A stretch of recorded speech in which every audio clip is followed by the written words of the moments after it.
En la Europa medieval, cuando la peste y la guerra recorrían los caminos, surgió un libro. No hablaba de cómo vivir, sino de cómo morir. Lo llamaron Ars Moriendi, el arte de morir bien. Un manual para enfrentar el momento final sin miedo, sin desesperación, y con el alma en paz. Hoy, cuando la muerte se esconde tras pantallas y hospitales, este antiguo texto nos recuerda algo esencial. Que prepararse para morir, también es una forma de aprender a vivir.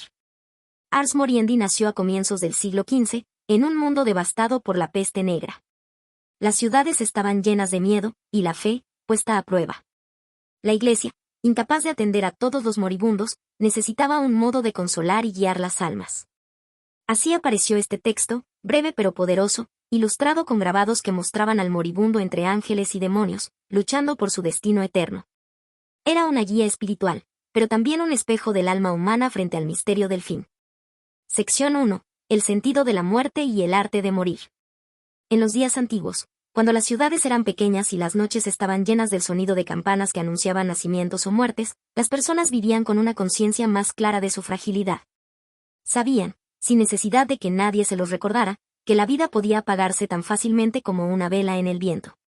No se trataba de un pensamiento oscuro ni morboso, era una aceptación natural del ciclo de las cosas. Como decían los sabios de la época, quien aprende a morir, aprende también a vivir. En ese contexto de incertidumbre y fe profunda, nació el Ars Moriendi, expresión que en latín significa el arte de bien morir. Este texto fue concebido hacia finales de la Edad Media, una era marcada por la peste, la guerra y el miedo. Sin embargo, lo que hoy podríamos considerar una época de desesperanza, fue también un tiempo de búsqueda espiritual.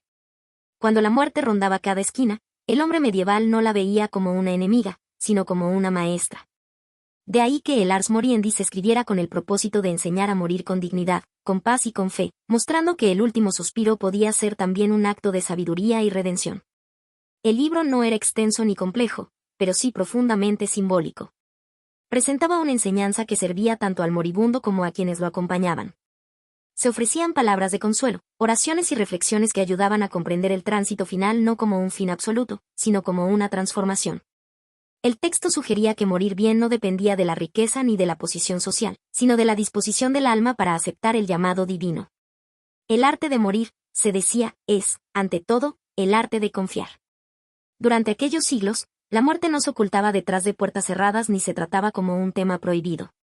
Las personas veían morir a sus familiares en casa, rodeados de los suyos. Los niños aprendían desde pequeños que la vida y la muerte eran dos caras de la misma moneda. A diferencia de la mentalidad moderna, que huye del dolor y se aferra a la juventud, el pensamiento medieval veía en la muerte un paso necesario hacia la plenitud del espíritu. El Ars Moriendi reflejaba esa serenidad, una forma de mirar el final sin miedo, con la conciencia de que el cuerpo se apaga, pero el alma continúa. En sus páginas se explicaba cómo debía prepararse el alma para ese momento supremo. Se aconsejaba la confesión sincera, el perdón a los enemigos y la renuncia a los apegos terrenales. También se detallaban los consuelos que debían ofrecer los acompañantes al moribundo, palabras suaves, rezos, y recordatorios de la misericordia divina. No temas, se decía, pues quien confía en el amor eterno no muere, sino que despierta. Estas frases, leídas al pie de la cama de los enfermos, tenían un efecto casi hipnótico, ayudando al alma a soltarse sin resistencia. La belleza del Ars Moriendi reside en su equilibrio entre lo humano y lo sagrado. No promete una muerte sin dolor, pero sí una muerte con sentido. Reconoce la fragilidad del cuerpo, pero también la fuerza del espíritu que lo habita. En cierto modo, enseña que el morir no es un acto de derrota, sino de entrega. Por eso, el texto insistía en la serenidad, la calma frente a lo inevitable como signo de sabiduría y fe. La buena muerte, decía, es la que llega al corazón preparado. Es interesante notar cómo, en una época donde la ciencia apenas comenzaba a explorar los misterios del cuerpo humano, el hombre medieval ya comprendía que el miedo no se vence con conocimiento, sino con aceptación. Esa enseñanza sigue teniendo vigencia hoy. A diferencia de nuestra sociedad moderna, que esconde la muerte bajo un velo de silencio o la transforma en espectáculo, el Ars Moriendi invita a reconciliarse con ella, a verla como una parte esencial de la existencia. El texto, además, tenía una función social. Se distribuía en versiones ilustradas, con grabados que mostraban escenas de la agonía del moribundo, las tentaciones que lo acechaban y los ángeles que lo asistían. Aquellas imágenes eran, en su momento, el equivalente de lo que hoy serían películas o documentales espirituales. Servían para enseñar a los analfabetos lo que las palabras no podían. En una de esas escenas se veía al moribundo tendido en su lecho, con demonios a un lado y ángeles al otro, mientras del cielo descendía una luz suave. Era una representación visual del drama interior que todo ser humano enfrenta al final. Lo más notable es que el Ars Moriendi no nació de la desesperación, sino de la esperanza. En plena oscuridad de la peste negra, cuando millones morían sin consuelo, el hombre medieval encontró en la fe un refugio. Esa capacidad de hallar belleza y significado en medio del sufrimiento es lo que convierte a esta obra en una joya espiritual. No se trataba de negar el miedo, sino de transformarlo. Morir bien, según este antiguo manual, era morir sin odio, sin culpa y sin rencor, con el alma en paz. Y así, entre oraciones, consuelos y advertencias, el Ars Moriendi enseñó a generaciones enteras que la muerte, cuando se acepta con serenidad, puede ser tan sagrada como el nacimiento. Que morir bien es una forma de vivir con plenitud, y que el último aliento no marca el final de la historia, sino el comienzo de otra, invisible y eterna. Sección 2. La lucha del alma en el momento final. El relato se adentra en ese instante límite en que el cuerpo se debilita y el alma, consciente de su partida, enfrenta su prueba más profunda. No es una batalla visible ni ruidosa, es un combate silencioso que se libra dentro del espíritu, donde las fuerzas del bien y del mal se disputan la última decisión del moribundo, morir en paz o rendirse al miedo. El texto presenta este trance como un escenario simbólico, casi teatral, donde cada tentación aparece como un personaje que susurra al oído del alma, tratando de apartarla de la luz. Son 5 en total, y cada una encarna una debilidad humana que se intensifica en la hora final. La primera tentación es la pérdida de fe. En ese instante en que la razón se nubla y el cuerpo tiembla, el demonio de la duda se acerca para decir, Dios no existe, tu vida no tuvo sentido. Es la voz del escepticismo, la que intenta borrar todo lo creído, todo lo vivido, para que el alma muera vacía. Frente a ella, la fe se presenta no como certeza racional, sino como confianza amorosa. El libro explica que incluso el más frágil de los creyentes puede sostenerse en la esperanza si pronuncia desde el corazón una simple frase, creo, aunque no comprenda. Este momento refleja la lucha que todos, en distintos grados, libramos en vida, la batalla entre el sentido y la duda, entre la razón y la trascendencia. En ese sentido, la enseñanza del Ars Moriendi no se limita al moribundo, nos invita a reconocer que vivir con fe también es una forma de prepararse para morir con paz. La segunda tentación es la desesperación. Aquí, el alma siente que no hay perdón posible. Los recuerdos de los errores cometidos se vuelven nítidos, casi insoportables, y una voz cruel susurra, no hay salvación para ti. Este es el momento en que el miedo se disfraza de justicia y hace creer que todo está perdido. Pero la respuesta que propone el Ars Moriendi es la humildad del arrepentimiento. La esperanza actúa como un bálsamo, recordando que ningún pecado es más grande que la misericordia divina. El texto insiste en que incluso cuando el cuerpo se encuentra roto, el alma puede alzarse si se entrega con sinceridad.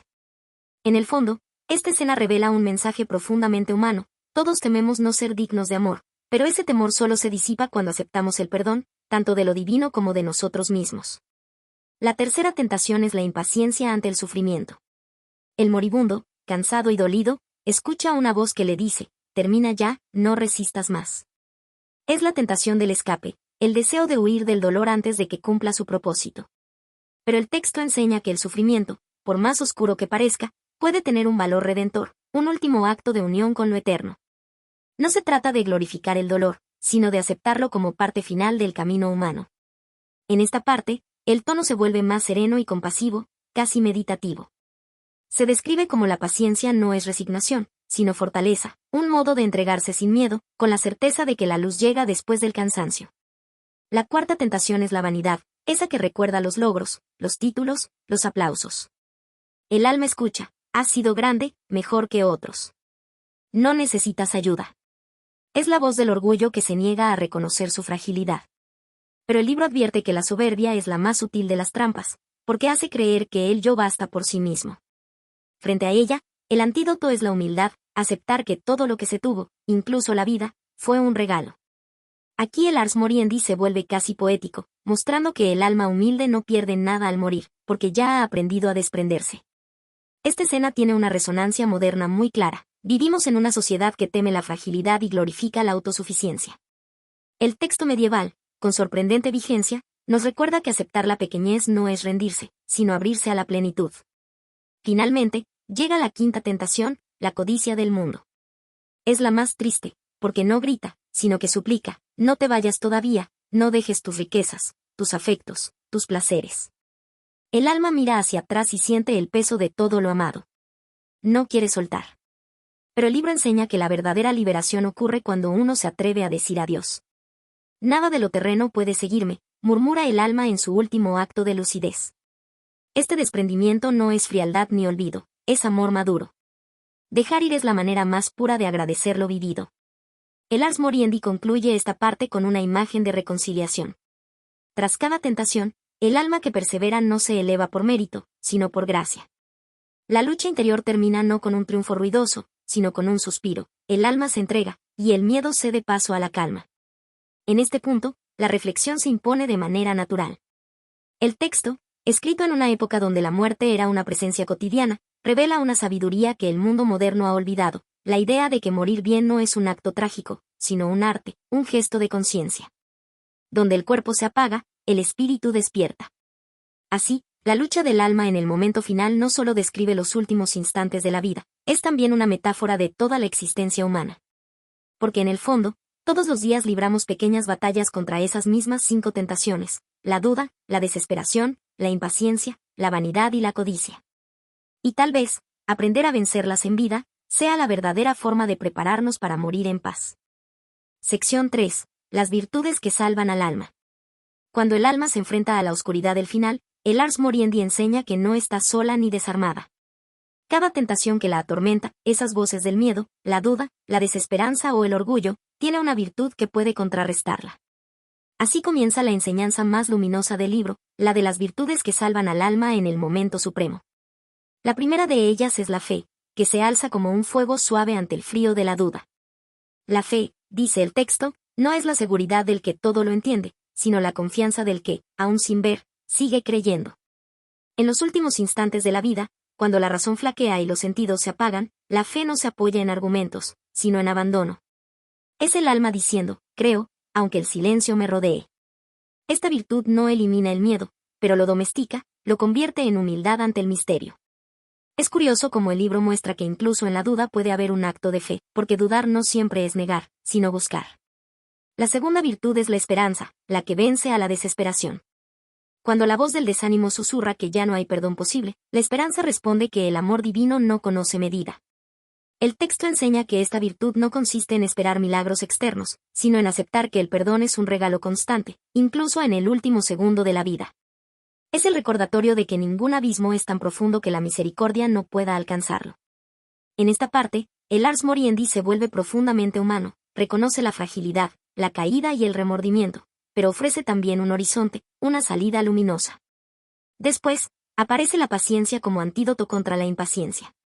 En el lecho de muerte, cuando el cuerpo duele y el alma ansía liberarse, la impaciencia puede tentar al moribundo con el deseo de acabar pronto, de huir del sufrimiento. Pero la paciencia, dice el libro, es la sabiduría del que entiende que cada dolor tiene su medida y su fin. Esta virtud enseña a soportar, no por resignación, sino por comprensión.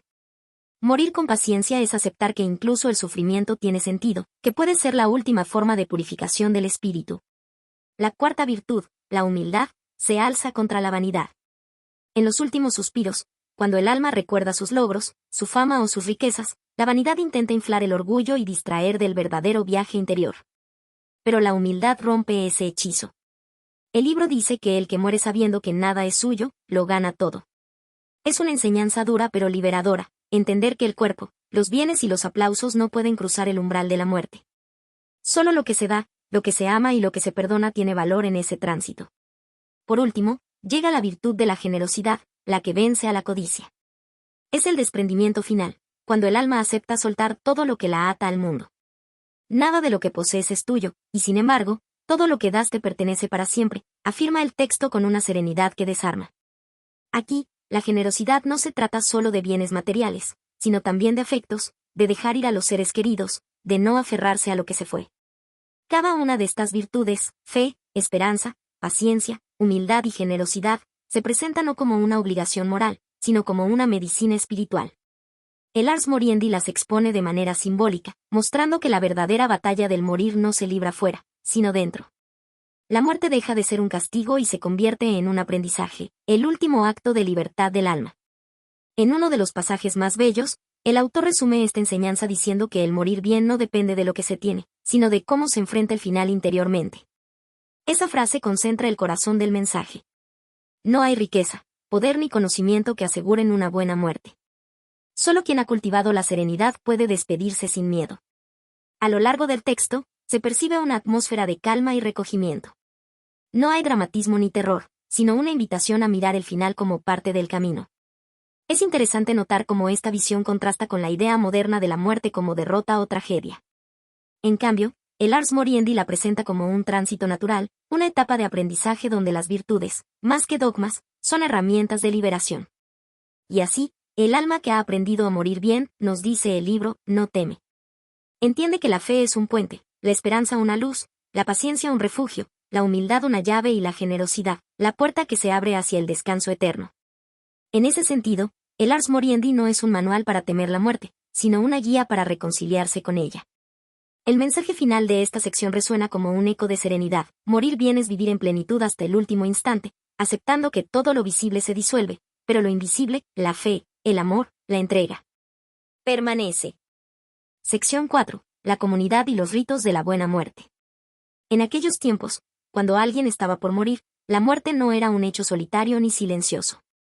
Muy por el contrario, se trataba de un acto compartido, profundamente humano y espiritual. El hogar entero se transformaba en un escenario sagrado. La cama del moribundo se volvía un altar, un punto de encuentro entre lo visible y lo invisible.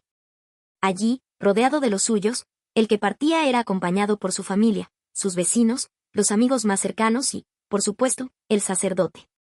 Todos acudían no solo para presenciar la despedida, sino para ser parte activa de ese tránsito que el Ars Moriendi enseñaba como la más noble de las artes.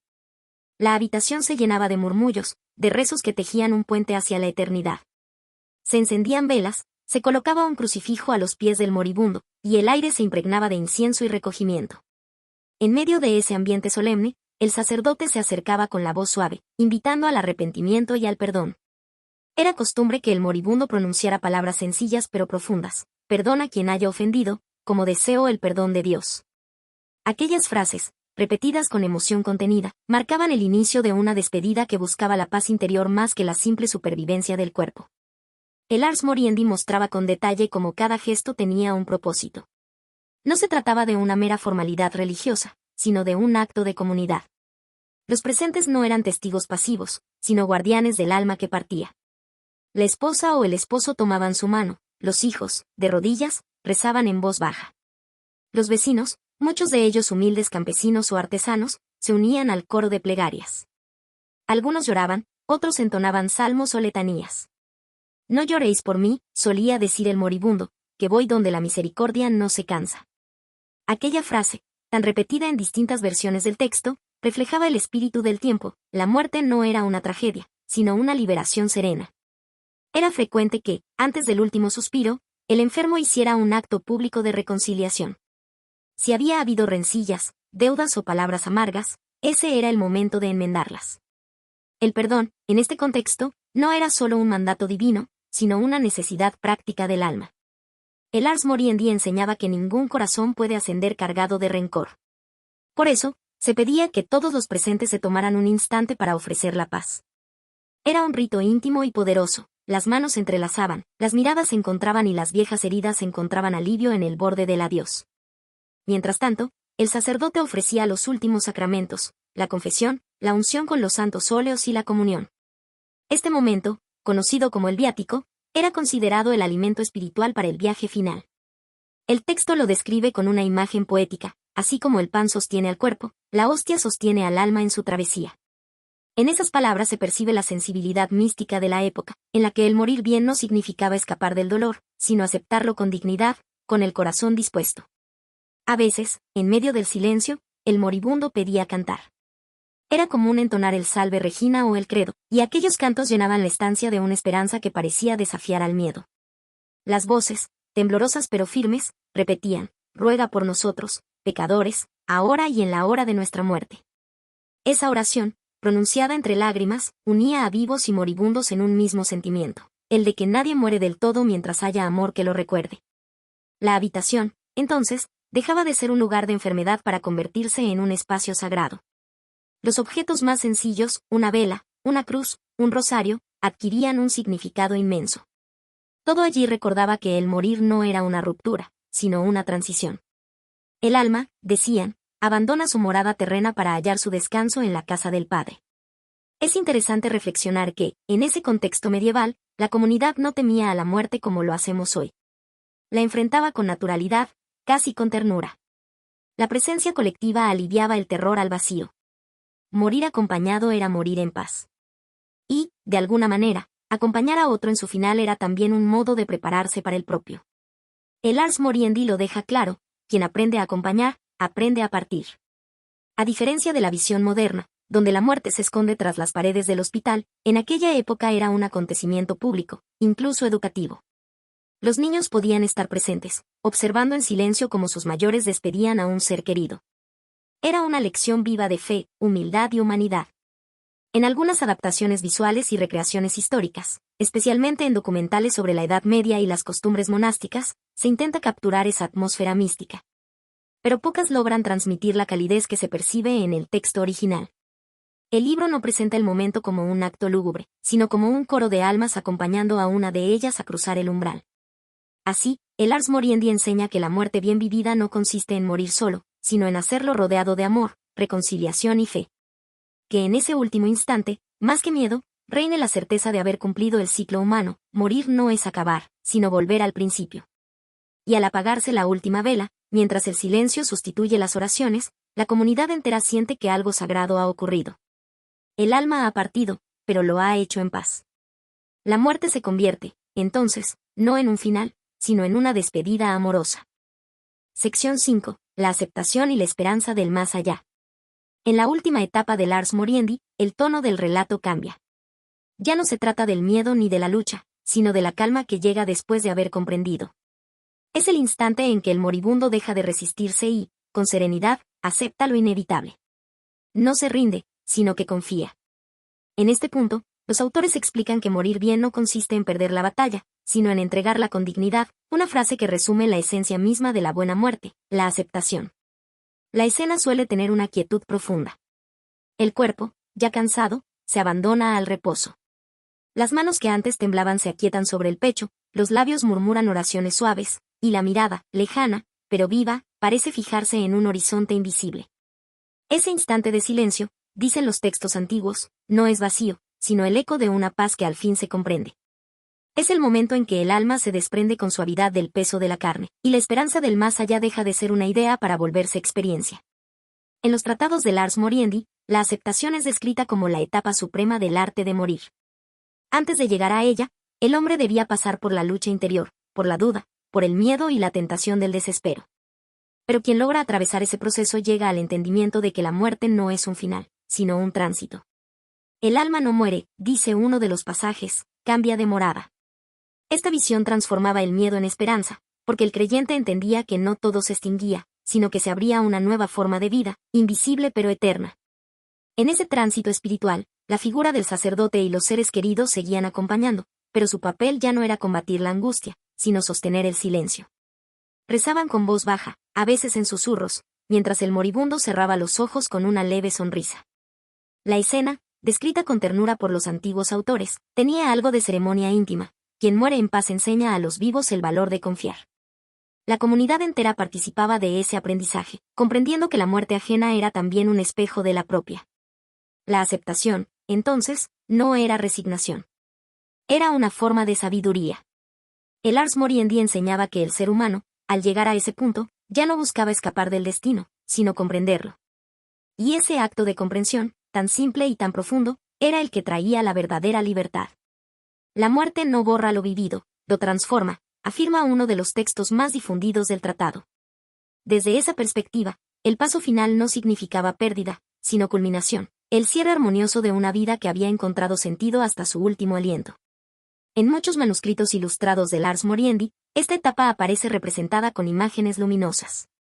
Ángeles que reciben al alma, figuras envueltas en luz, el cuerpo reposando con serenidad. No hay dramatismo, no hay sombras. Solo la sensación de que algo se ha completado.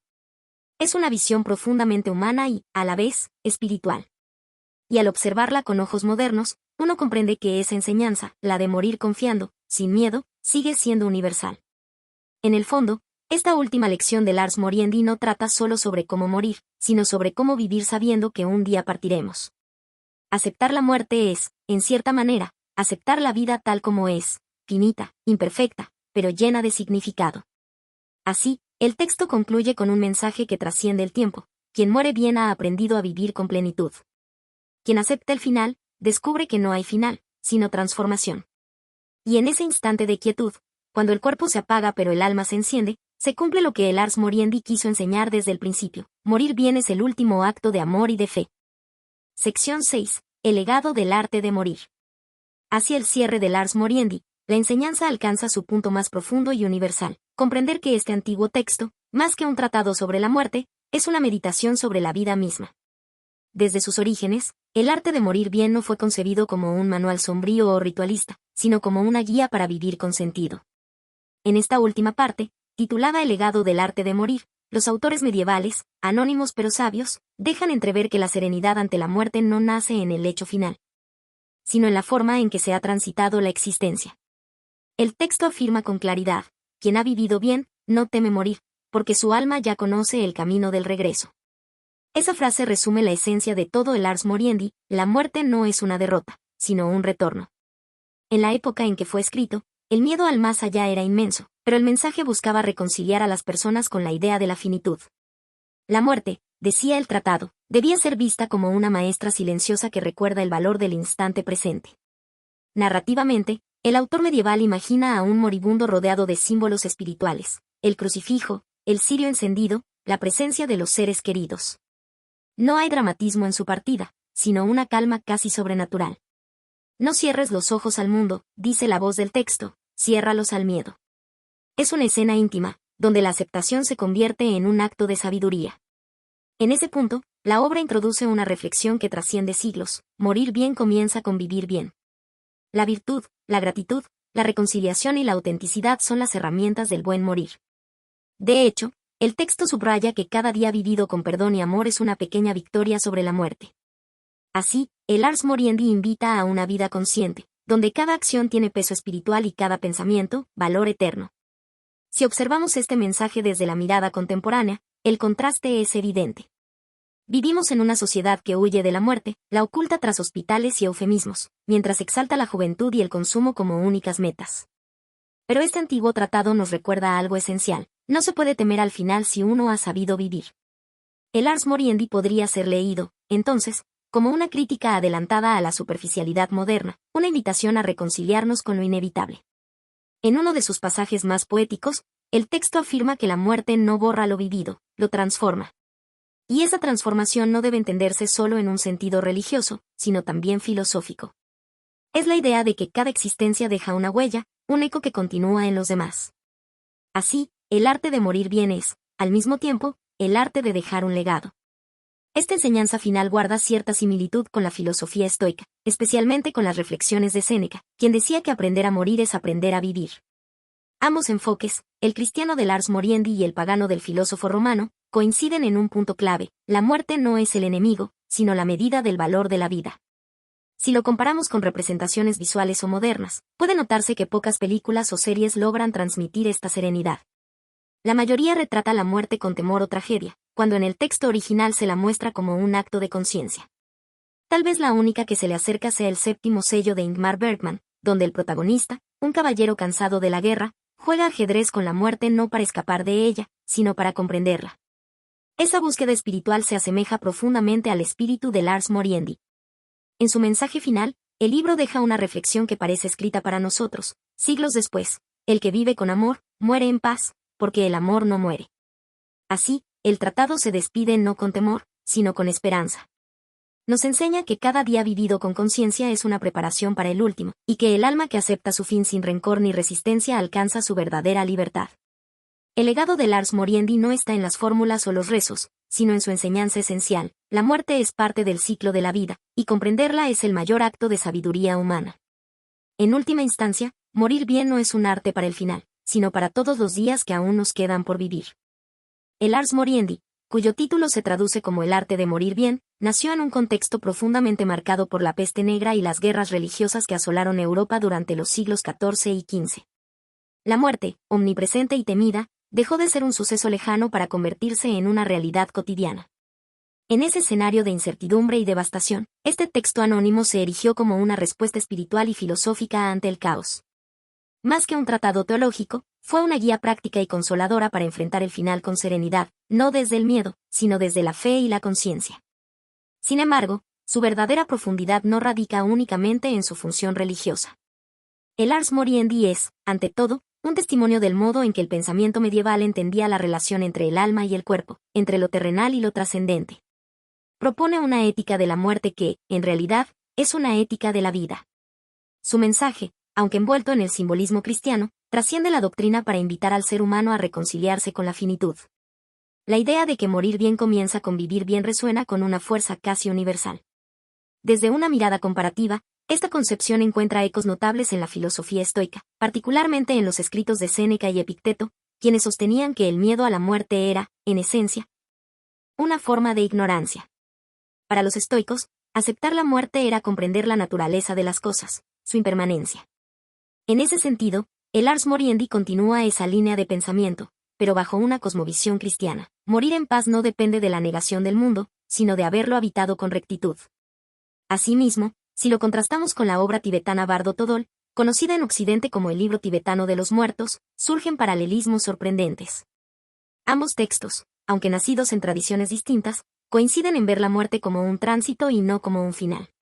En el Bardo Thodol, el alma atraviesa estados intermedios hasta alcanzar la liberación. En el Ars Moriendi, el alma se enfrenta a tentaciones y pruebas espirituales que determinan su destino eterno. Ambos coinciden en que el modo en que uno muere refleja el modo en que uno ha vivido. Cuando el Ars Moriendi apareció, su impacto fue inmediato. Circuló ampliamente por toda Europa gracias a las primeras imprentas, convirtiéndose en uno de los libros más reproducidos después de la Biblia. Su estilo directo y sus ilustraciones didácticas, que mostraban los combates del alma entre ángeles y demonios en el lecho de muerte, lograron conectar con un público amplio, tanto letrado como popular. En una época donde la mayoría de la población era analfabeta, esas imágenes funcionaron como una catequesis visual del tránsito final. La crítica contemporánea ha señalado que, más allá de su valor espiritual, el Ars Moriendi representa también un cambio en la sensibilidad cultural. El paso de una concepción colectiva de la salvación hacia una visión más individual de la fe. El moribundo se convierte en protagonista de su destino, acompañado por su conciencia y no solo por la institución eclesiástica. Es un giro sutil, pero revolucionario, que anticipa la interiorización de la experiencia religiosa que siglos más tarde inspiraría a los místicos renacentistas y a pensadores como Montaigne, quien afirmó: filosofar es aprender a morir. Si traemos su mensaje al presente, el contraste con la sociedad moderna resulta inevitable. Hoy, en un mundo que evita hablar de la muerte, el Ars Moriendi se alza como un espejo incómodo. Vivimos rodeados de avances médicos que prolongan la existencia, pero pocas veces enseña a aceptar la mortalidad con serenidad. La cultura contemporánea, obsesionada con la juventud y el rendimiento, tiende a esconder la fragilidad humana. En este contexto, la antigua sabiduría del Ars Moriendi adquiere un valor renovado, recordar que la vida solo cobra sentido cuando se reconoce su límite. Diversos pensadores modernos han coincidido con esta visión. Martin Heidegger, en su obra Ser y Tiempo, planteó que el ser humano auténtico es aquel que vive siendo para la muerte, es decir, consciente de su finitud. Y en el mismo tono, Viktor Frankl, superviviente del Holocausto, escribió que la muerte no quita sentido a la vida, le da forma. Ambas ideas, aunque separadas por siglos del texto medieval, reflejan la misma intuición: aceptar la muerte es aceptar la vida plenamente. La crítica literaria moderna valora el Ars Moriendi no solo por su influencia espiritual, sino también por su papel como precursor de la literatura existencial. Su tono sobrio, casi terapéutico, anticipa las preguntas que siglos después formularían autores como Tolstoy en La muerte de Iván Ilich o Albert Camus en El mito de Sísifo: ¿cómo vivir sabiendo que vamos a morir? Mientras Camus responde desde el absurdo y la rebeldía, el Ars Moriendi lo hace desde la fe y la calma. Son dos lenguajes distintos para una misma inquietud humana. En definitiva, este antiguo tratado no envejece porque su centro es atemporal, la conciencia de la muerte como clave de la vida. Su legado no está solo en la historia religiosa, sino en el pensamiento universal sobre la existencia. En una época que confunde vivir con acumular, el Ars Moriendi nos recuerda algo esencial: que aprender a morir bien es, en el fondo, aprender a vivir de verdad.